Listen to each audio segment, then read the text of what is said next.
You are a newborn human. You cannot lift your own head. You cannot crawl. You cannot chew solid food. You cannot keep yourself warm on a cold night. You have no concept of danger, yet every predator nearby can recognize exactly what you are and how easy you would be to take. You weigh about the same as a bag of flour. You are, bluntly, a walking liability with a heartbeat. And still, somehow, you have a direct, unbroken line of ancestors behind you, generation after generation of them, meaning at some point, a long chain of ancient people worked out how to keep something this fragile breathing. Not for an afternoon, long enough to raise that fragile creature into an adult who had children of its own, repeated continuously for roughly 300,000 years. So, this is not just an interesting question, it is personal. Because if one of your direct ancestors had gotten this wrong, even once, you would not be sitting here right now. You simply would not exist. That should feel a little unsettling once it actually sinks in. But here is the genuinely fascinating part. The real answer to how ancient people kept children alive is not just a checklist of old fashioned survival tricks. It is a window into some of the most sophisticated social behavior our species ever developed. Behavior most people alive today never stop to think about, and behavior that, in a lot of quiet ways, the modern world has drifted away from without ever really noticing what was being given up in the process. Some of what kept ancient children alive turns out to be pure biology hardwired into the human body itself. Some of it was social architecture, deliberately built and passed down, and some of it, frankly, still has direct implications for how families operate today, whether anyone involved realizes it or not. If digging past the obvious answer and into the actual evolutionary mechanics is why you are here, subscribing means the next investigation like this one lands directly in front of you. Start with the obvious question almost nobody actually stops to ask. Why is human birth this difficult in the first place? Most mammals arrive ready to participate in their own survival almost immediately. A newborn giraffe drops a considerable distance to the ground, gets its legs under it, and is walking within the hour. A foal is standing and moving in under 2 hours. Even our closest living relatives, chimpanzees, can grip their mother's fur and hang on within minutes of being born. Human infants cannot do anything close to that. A human newborn is helpless for months, fully and completely dependent on other people for every single need. This is not an accident or a design flaw. It is a specific evolutionary trade-off that actually has a name, secondary altriciality, and it comes down entirely to the size of our heads. A fully matured human brain would require a skull too large to physically pass through the birth canal. So, evolution found a workaround. It made us give birth early. Human infants are essentially born premature by design. At birth, the human brain has reached only a small fraction of its eventual adult size, while a newborn chimpanzee arrives with a much larger share of its brain growth already finished. That gap means an enormous amount of human brain development, the kind that other species complete in weeks or months, has to happen after birth, entirely outside the womb, while the infant remains completely dependent. Researchers call this tension the obstetric dilemma, and it means something crucial. A human infant cannot survive alone, not even for a few hours under any circumstance. Our species genuinely cannot reproduce successfully without organized social support, which turns this whole question from a matter of individual toughness into a matter of group behavior. It is worth pointing out that this trade-off was not a one-time event either.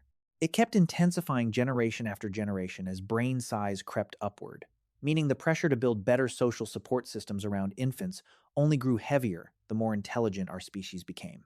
You have almost certainly heard the phrase that it takes a village to raise a child, and by now, it mostly shows up on greeting cards. In the context of early human evolution, though, it was never a metaphor. It was a literal survival strategy, and anthropologists believe it may be one of the central reasons our species outcompeted every other early human relative on the planet. The theory is called cooperative breeding. In most primate species, raising offspring falls almost entirely on the mother, with the father contributing occasionally at best, which strictly limits how many dependent young a single mother can realistically manage. Human groups broke that pattern completely. Across the vast majority of our evolutionary history, spent as hunter-gatherers, childcare was distributed across the entire social group as a basic function of how that group operated, not as an occasional favor. Grandmothers in particular played an outsized role, significant enough that there is an entire scientific framework built around it called the grandmother hypothesis, developed by the anthropologist Kristen Hawkes. The theory proposes that human menopause, itself a genuinely unusual trait in the animal kingdom, evolved specifically so older women could stop reproducing themselves and redirect that energy into keeping their grandchildren alive instead. Studies of traditional societies back this up directly, showing that a child with an actively involved grandmother has meaningfully better odds of surviving past early childhood. In some populations, one of the single strongest predictors available, sometimes mattering more to a child's odds of survival than the presence of the father himself.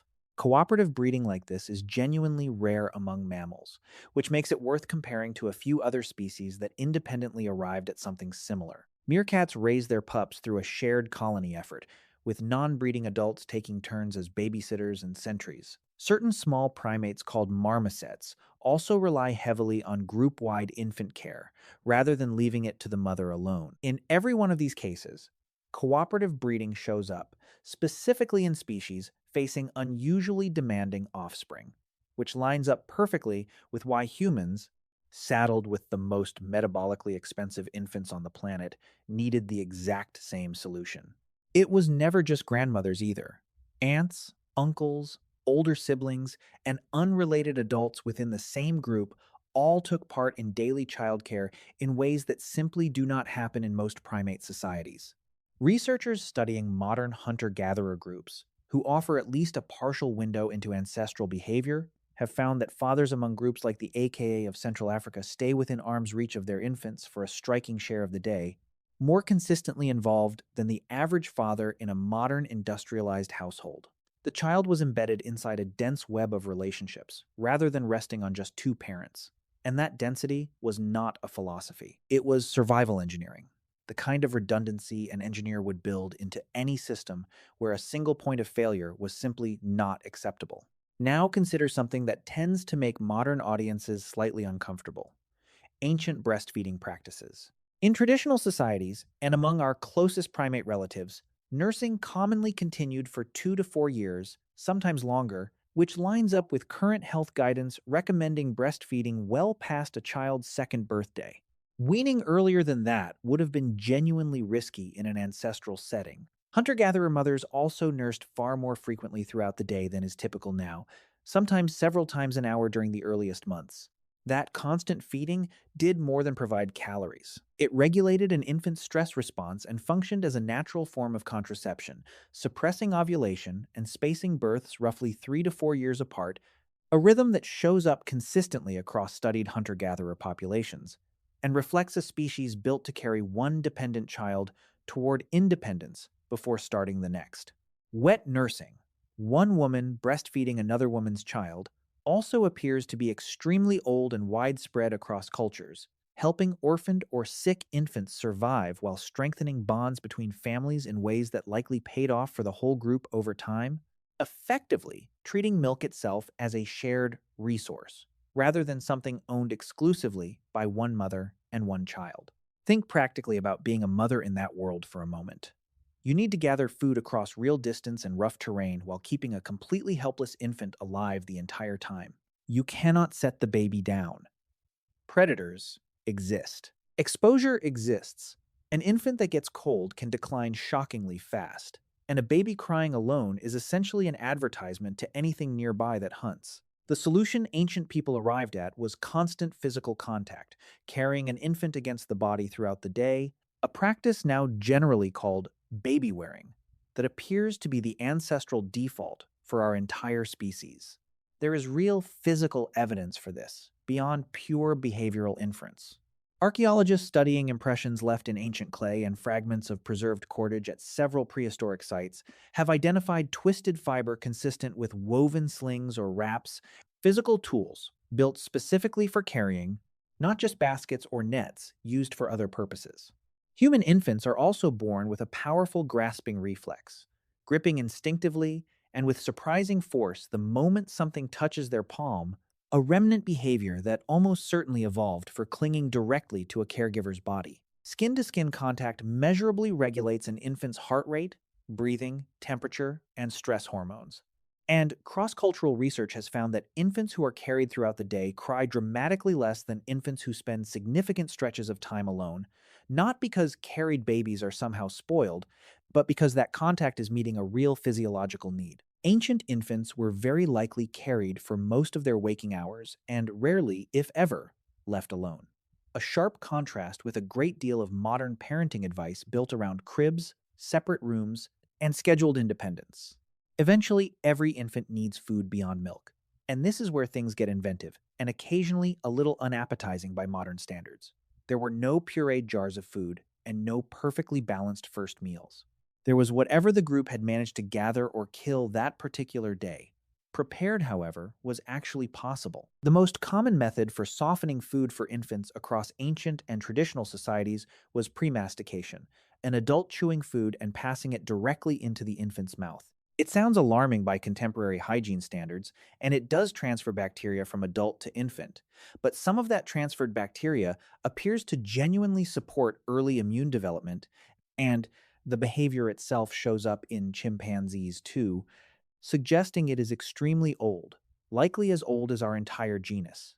Beyond that, infants would have received marrow from cracked bones, mashed plant foods, eggs, and small portions of fish or meat, a genuinely varied diet. Researchers studying dental calculus, the hardened plaque that builds up on ancient teeth and traps microscopic food particles for thousands of years, have identified specific plant fibers and starch grains preserved directly in the teeth of infants and young children from hunter-gatherer sites, giving scientists an almost meal-by-meal record of exactly what very young children were actually fed.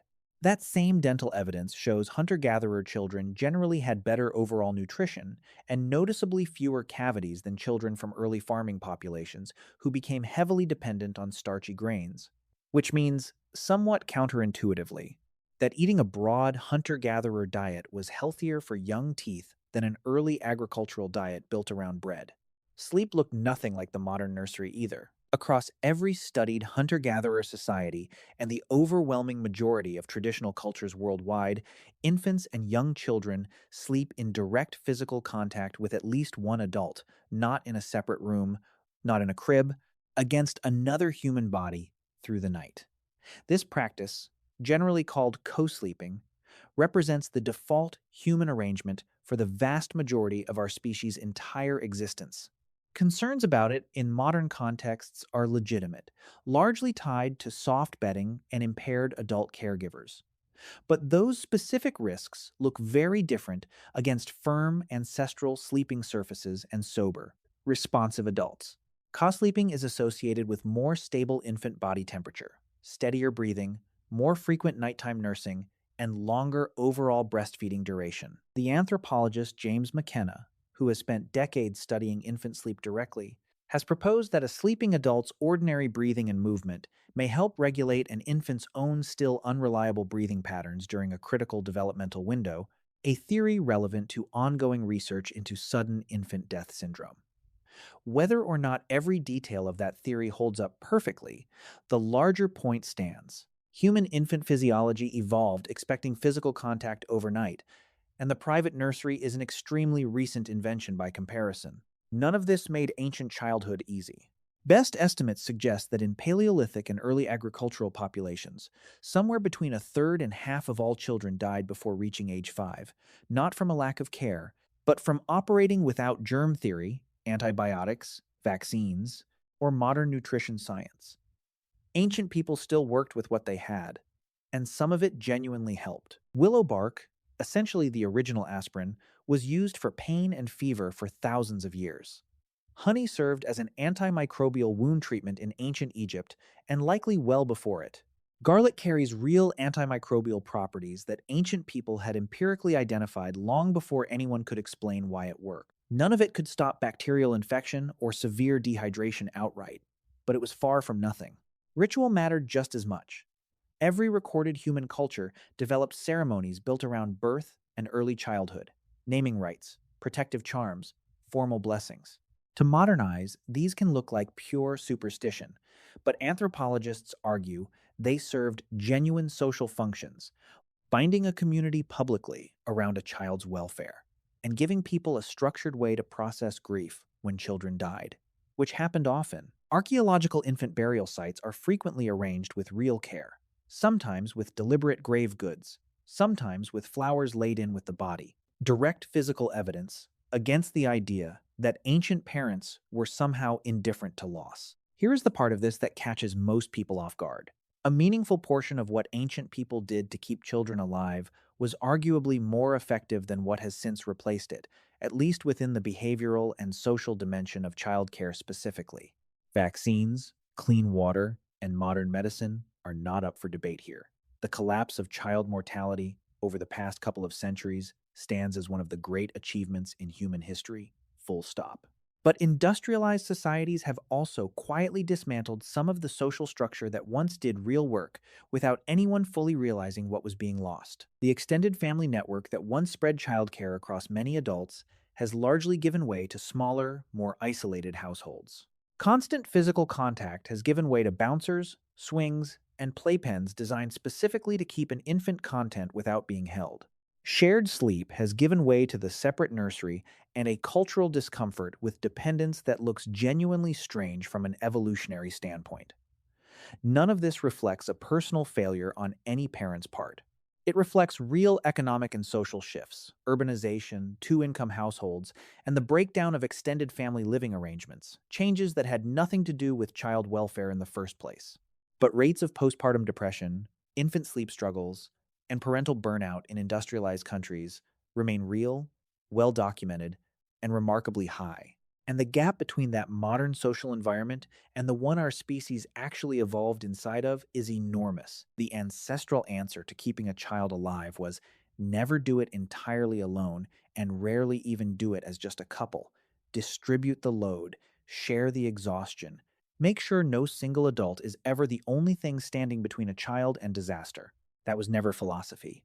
That was engineering. So, how did ancient people actually keep their children alive? They carried them almost constantly. They nursed them for years. They slept beside them every single night. They chewed food soft enough for tiny mouths to manage. They surrounded each child with a wide, attentive network of grandmothers, aunts, uncles, and neighbors who took genuine responsibility for that child's welfare. They grieved openly and often when children died. They treated illness with whatever limited tools they had. They built rituals to hold the community together through recurring loss, and they slowly passed accumulated knowledge forward across generations. The one thread running through every culture, every era, and every region studied is simple. Children survived reliably when they were embedded in dense social connection and struggled whenever that connection broke down. That pattern is not only ancient history.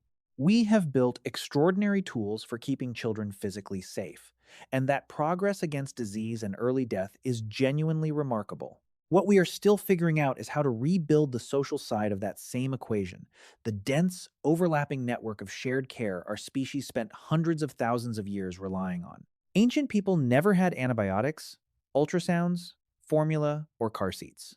What they had was each other, a wide, dependable, overlapping circle of people who considered a child's survival to be everyone's responsibility at once. For most of what actually mattered, that turned out to be enough.